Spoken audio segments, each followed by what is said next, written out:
Selamat pagi Bapak Ibu Saudara yang terkasih, Shalom. Kita berjumpa lagi dalam waktu teduh pagi bersama Gereja Toraja Jemaat Bogor, edisi Rabu 3 Agustus 2022. Kita siapkan bacaan kita hari ini dari kitab Lukas 12 ayat 22 sampai 34. Mari kita berdoa mohon pertolongan Roh Kudus. Kami bersyukur kepadamu Tuhan Allah pada kesempatan baik ini. Engkau telah mengaruniakan hari baru, dan pagi ini kami akan membaca firman-Mu menjadi pedoman, menjadi tuntunan dan arahan kami dalam menjalani kehidupan pesiaran hari ini. Tolonglah kami ya Roh Kudus, buka pikiran-pikiran kami untuk mengerti kehendak Allah dan melakukannya di tengah-tengah hidup ini. Berfirmanlah Tuhan, kami siap mendengarkan firman-Mu, ampuni dosa kami. Di dalam nama Yesus, Tuhan dan Juru Selamat, kami berdoa. Amin. Lukas pasal 12 ayat 22 sampai 34. Hal kekhawatiran.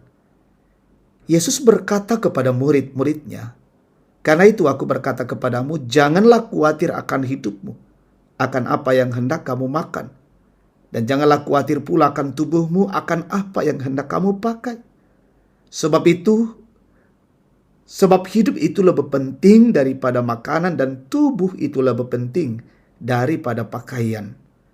Perhatikanlah burung-burung gagak yang tidak menabur dan tidak menuai, dan tidak mempunyai gudang atau lumbung. Namun demikian diberi makan oleh Allah. Betapa jauhnya kamu melebihi burung-burung itu.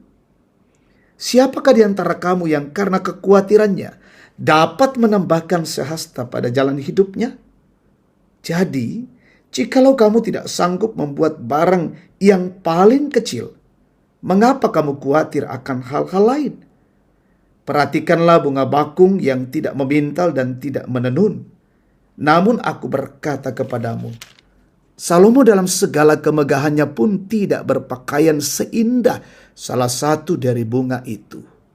Jadi, jika rumput di ladang yang hari ini ada dan besok dibuang ke dalam api, demikian didandani Allah.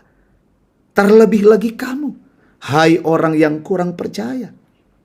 Jadi janganlah kamu mempersoalkan apa yang akan kamu makan atau apa yang akan kamu minum, dan janganlah cemas hatimu. Semua itu dicari bangsa-bangsa di dunia yang tidak mengenal Allah.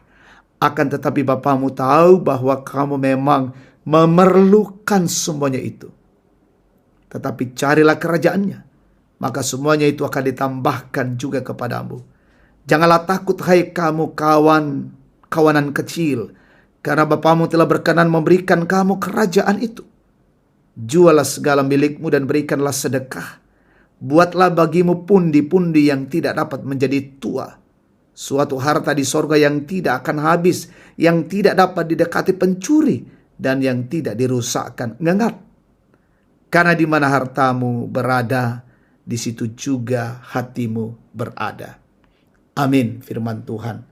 Tema kita, ku tahu tapi sitongan naku tandai apa. Saudara-saudara, keputusan terberat seorang bapa meminta istrinya keluar dari pekerjaan yang tentunya sangat sulit. Karena saran dokter bahwa hal itu adalah untuk mempertahankan janin dalam kandungannya. 2 bulan kemudian, si bapak sebagai kepala keluarga mulai khawatir tentang apa yang akan dipakai berobat rutin ke dokter kandungan yang butuh dana besar sekali periksa.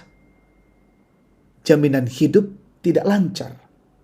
Ini dilema seorang bapak sebagai kepala keluarga. Tegasnya dia katakan, ku tahu tapi, selalu muncul dalam pikirannya. Tuhan Yesus dalam suatu kesempatan pengajaran mengajak para murid untuk mempertimbangkan 2 makhluk ciptaan lainnya. Burung gagak yang oleh bangsa Yahudi dianggap najis atau haram, tidak punya hikmat untuk membuat dan menyimpan makanan seperti manusia. Tetapi Tuhan memberi mereka makan. Bunga bakung yang masuk golongan bunga anemon liar tak punya kreativitas menenun bahan pakaian seperti manusia. Tetapi Tuhan menghiasinya dengan keindahan yang lebih dari pakaian Raja Salomo. Tuhan sungguh memperhatikan segala ciptaannya. Jika para murid masih meragukan pemeliharaan Tuhan yang demikian detail, tepatlah jika Yesus menyebut mereka orang yang kurang percaya. Saudara-saudara, kita semua pernah dan akan mengalami masa dilematis. Kita dapat berkata, "Ku tahu tentang kuasanya, tapi saya menjadi khawatir." Hanya keyakinan yang utuh pada janji setia Tuhan, maka kita dapat menikmati kemurahannya. Baiklah kita hidup sesuai firman Tuhan dan memelihara perintah-perintahnya. Dengan demikian, Allah sebagai sumber berkat dan damai sejahtera akan senantiasa memelihara kita dalam segala hal. Amin. Mari kita berdoa. Terima kasih Tuhan, kebenaran firman-Mu hadir di tengah-tengah kehidupan kami pagi ini. Menanamkan dan mengajarkan kepada kami untuk terus hidup sesuai dengan kebenaran Tuhan. Memelihara perintah-perintah Tuhan dalam hidup ini. Mencari harta sorgawi. Mencari kerajaan Allah. Maka semuanya itu akan ditambahkan kepada hidup kami. Mampukan kami untuk menjalani semuanya itu dalam tuntunan Roh Kudus-Mu. Kami berdoa untuk pesiarahan kami hari ini. Lindungi kami Bapa dalam bekerja, mengangkat usaha, pekerjaan dan tanggung jawab pelayanan aktivitas. Mampukan kami ya Tuhan mengerjakannya dengan baik. Kami berdoa untuk pemerintah di negeri ini. Tambahkan hikmat dan kearifan, menegakkan keadilan dan kebenaran, menuju kepada kesejahteraan, menuju damai sejahtera negara ini. Pimpinan pemerintah dari pusat hingga ke daerah-daerah terpencil, Tuhan berkati. Saudara-saudara kami yang mencari pekerjaan hari ini, tunjukkan. Berkati saudara-saudara kami, anak-anak yang belajar dalam studi mereka. Mampukan untuk terus dikaruniakan kecerdasan. Yang sakit sembuhkan. Yang berduka hiburkan, lalai sadarkan. Ketuk batin mereka. Yang bergumul teguhkan. Yang berulang tahun, yang berprestasi, yang berhasil. Sempurnakan sukacita mereka. Orang tua kami menikmati usia-usia indah.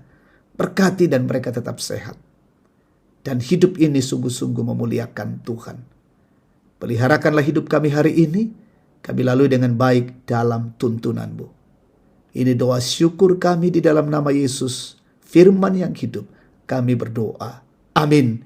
Demikian waktu teduh bersama. Tuhan memberkati kita hari ini.